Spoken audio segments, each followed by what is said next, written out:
One of the most important and enduring legacies of post-World War II Europe was the formation of the European Union, which was something that evolved slowly in the years after the war and remains a prominent feature and a prominent controversial issue in European society and economics and politics today.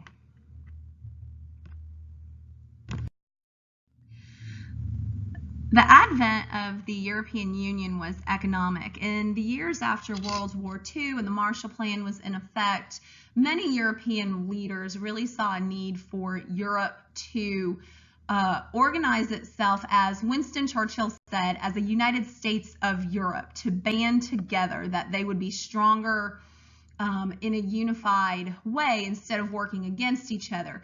And this goal of union was twofold. It was to promote prosperity and economic growth, and it was to promote peace. That's a very important goal of the European Union. And Europe had just come through two hugely devastating wars, and to say, hey, we need to find a way to all be on the same side and to have an enduring and lasting peace.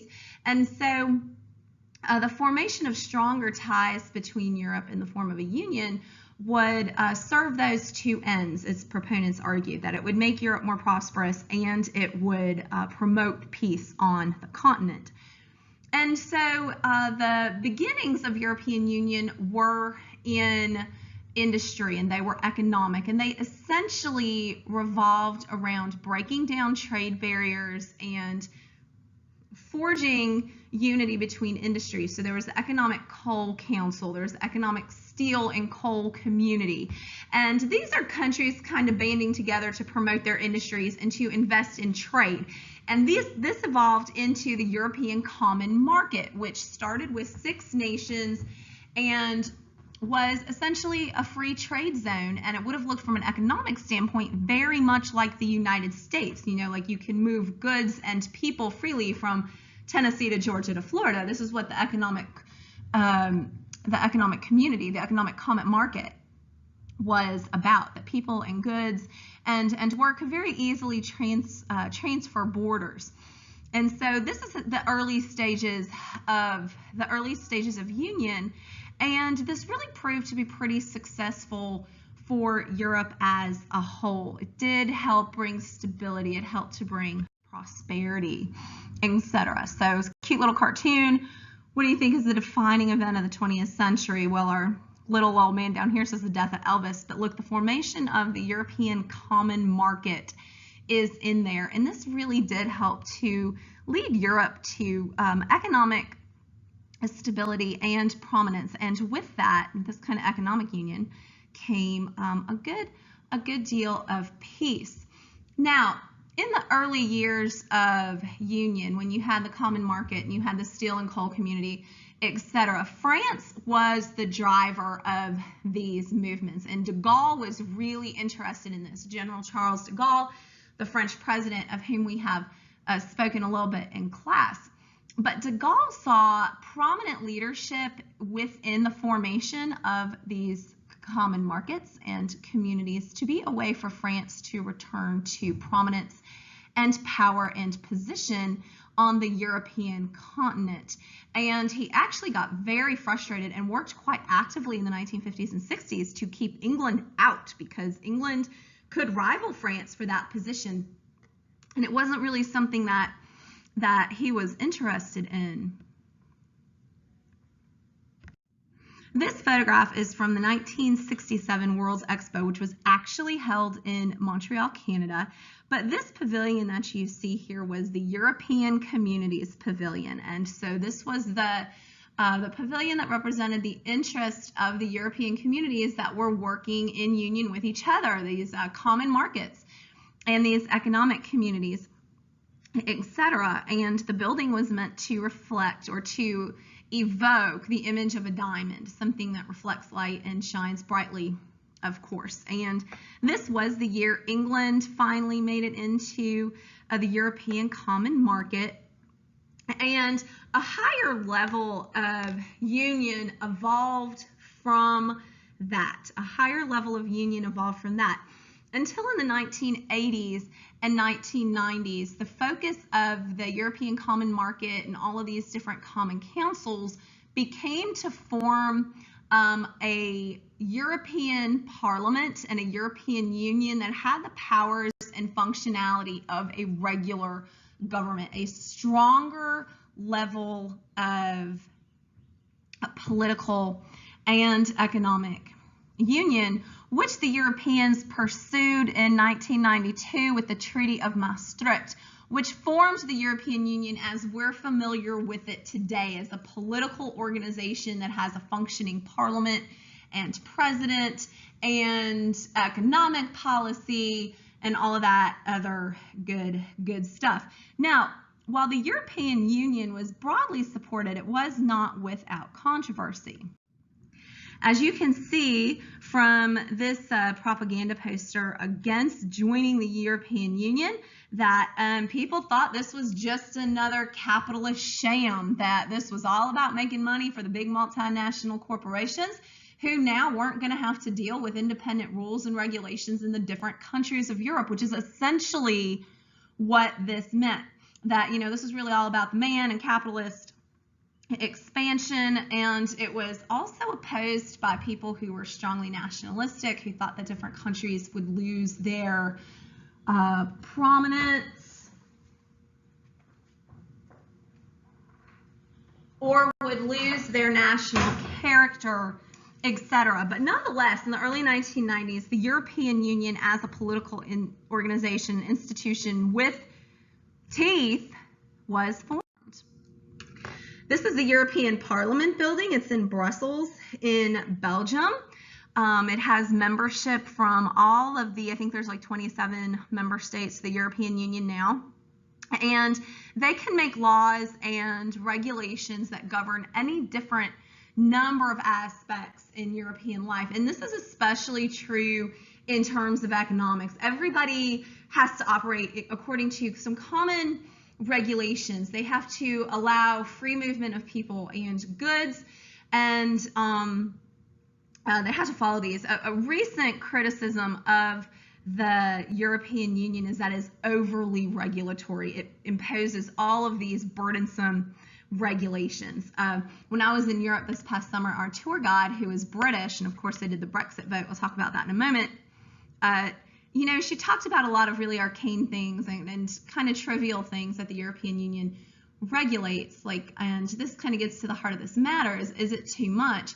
Well, in England, they have this long favored local dish called mushy peas. If you've ever had mushy peas, they're bright green. And the European Union said they had to take the additive out of their mushy peas that made them bright green. And this made the English people upset because they're like, hey, these are our mushy peas, and we'll make them however we want, and they didn't want this European Parliament to tell them that they couldn't make their mushy peas that way. In 1999, the euro was launched. This is a common currency. England did not adopt the euro, but now Europe works, the member states except for England, work on the euro, and it's a very strong currency. And so if you were to travel to Europe, you can use this currency in all of the member states. So you can see how things like this would simplify the economics, okay, simplify trade and economic issues, the doing of business, if you will, in Europe. Hugging right here, former French President Nicolas Sarkozy and current German Chancellor Angela Merkel, who is standing for re-election this year. She's been in office quite a long time now. Without question, France and Germany remain the power players in the European Union. And some smaller states resent this too, that they get to call all the shots. They're the biggest countries, they have the biggest economies and the most stable economies. And so one of the growing, but they're friends.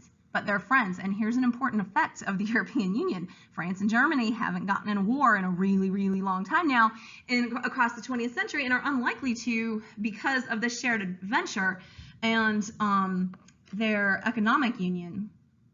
But one of the criticisms of the European Union is that France and Germany, because they're the biggest and they're the wealthiest, have too much influence and too much power, that it's not a partnership of equals. One of the contentious parts of the European Union right now is the Schengen area. That's what you see in green on this map. The Schengen area is an area of quite a broad one that by treaty, by agreement, people can cross borders without passports. You do not need a passport to cross from one country in the Schengen area to another. You can see from the map that like some of the Balkan territories that are part of the EU, that England and Ireland never agreed to this. In this age of migration, in this age of immigration, in this age of terrorism, this has become a concern, and many countries in Europe are questioning this now. Now, if they take the Schengen area away, travel does become more difficult. The doing of business does become more difficult.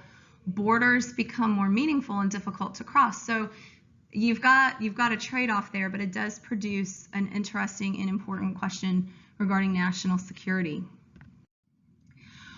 One of the requirements to enter the European Union was economic stability. And in the mid-2000s, going into the 2010s, here's pretty recent events, is nations like Greece, Portugal, Spain, Ireland, Greece most notably, suffered really strong economic collapse. They spent themselves into oblivion. They incurred entirely too much debt. Now, what does this have to do with the European Union? Well, they entered the European Union, and that gave them access to all kinds of cash and capital that they didn't have before that. And it produced these real budget emergencies in these smaller countries that essentially had to accept terms of bailout that were dictated by Germany and by France. And Greece very nearly left the European Union over this.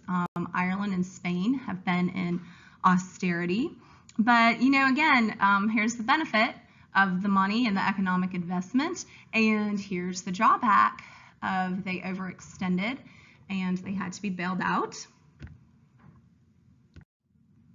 And this kind of says it all. The French and the Germans, and especially the Germans, got to say how everything was going to work in the aftermath of this. So here's Greece on the soccer pitch, and he's playing Germany, and Mrs. Merkel, and she's the referee too. And that's essentially how it was.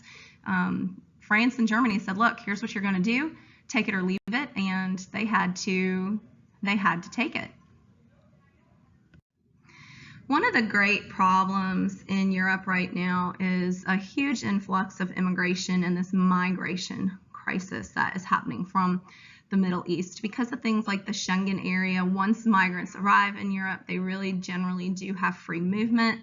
And this is something that has become quite controversial, and there's a lot of controversy over how Europe should respond. Their treaties and their Constitution for the European Union is strongly humanitarian and recognizing the rights of people and of immigrants, but this has become a contentious issue in a lot of individual countries, whether or not to take migrants, whether or not the migrants are safe, the impact of large numbers of immigrants from Africa and from the Middle East upon the European culture and language and religion, etc.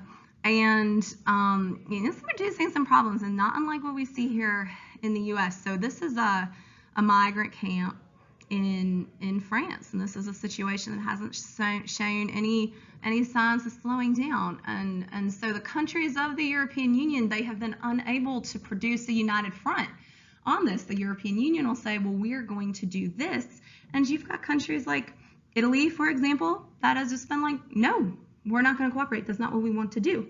And you've got countries like Germany that have been very welcoming to migrants, and countries like England that have not, and have not wanted to play ball, so to speak. And that's a problem. Okay, it's a complex problem. Did they leave? This is from last May.